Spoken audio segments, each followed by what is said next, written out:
really solid Dictator player, not to be underestimated. Toraichi is sticking to his main character.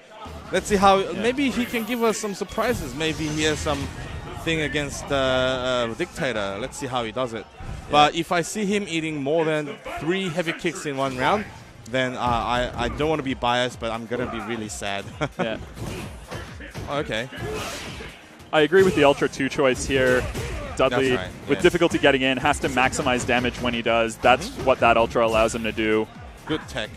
Now, Justice, very known for his teching, it's very hard to throw him in general. He's very reactive to those techs. Yeah, he's a very solid defensive player. So he even rivals Somniac on pure defense. So, yes. And it is, I mean, let's be honest, it's Dictator. So yeah. Yeah. A lot of holding down backs. That's what's going to... Not a lot of rushdown Dictators here in Melbourne. Yeah. See, look, that's what Dudley can pretty much do nothing against the spacing that Dictator is creating. If he does ducking, he'll get hit. If he jumps, it'll just whiff and nothing will happen. Yep. And focus is... Yeah, it'll get demolished by the scissor kick. Unless it's spaced at that part where it'll only hit once. But Dictator players would be smart enough to not throw out a scissor kick in that range anyway. Or just go for a Psycho Crusher. Psycho Crusher. Risk a heavier scissor kick even. See, after that scissor kick is blocked, every character is fairly safe and have their ways to get in or counter right after they block the scissor kick. But Dudley just has no options after it. So it just becomes a full reset and like nothing will happen. Just because it pushes Bison too far back. That's right. And Dudley doesn't have any moves that reaches far in, so it is very difficult. Yeah. Right. I know this firsthand. Fairly convincing first set victory. Yep. By Jumping in Logics. is also very hard because, he'll just anti-heavy kick you. Or if you've already jumped in a bit closer, then Dictator has enough time to react with the EX Psycho Pressure. I know that the hitbox on that jumping elbow move does tend to foul up some anti-airs or even trade favorably. But that's right. But I mean, how many times can you risk that? That's right. If he does trade, Dudley pretty much, even if he does trade, he can't do anything after it. So it just becomes obsolete altogether. Oh wow!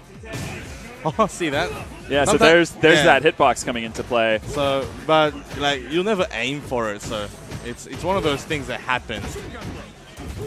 Nothing that you can control with.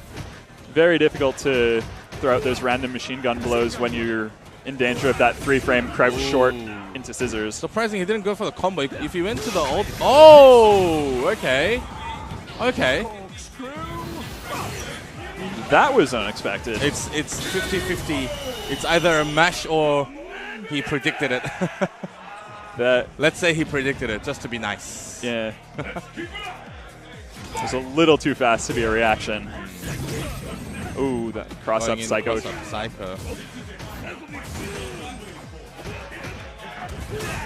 See, this is very sad to watch now.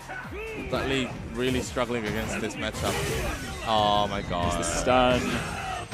Oh, what is this? Wow. That is an odd bit of character-specific matchup knowledge. It's not quite the Dan low stun pose, but that is tricky. Also, Dudley character itself is a bit disadvantageous for most of the casts of the Street Fighter cast anyway, because his upper body hitbox is very sort of wide in that aspect where some characters have combos just specifically for Dudley for extra damage. So, I've seen a lot of instances of combos where it'll be like the really big characters, so your Zangief, your Sagat, your T-Hawk, and Dudley. Yeah, Edel as well, sort of. So like, they just get that extra damage just because they're big hitbox. How sad is that? All right, it's the chip danger zone. Oh, there it is. I was hoping for another Ultra 2 there, but oh well. Our predictions were right. So it looks like it's going to be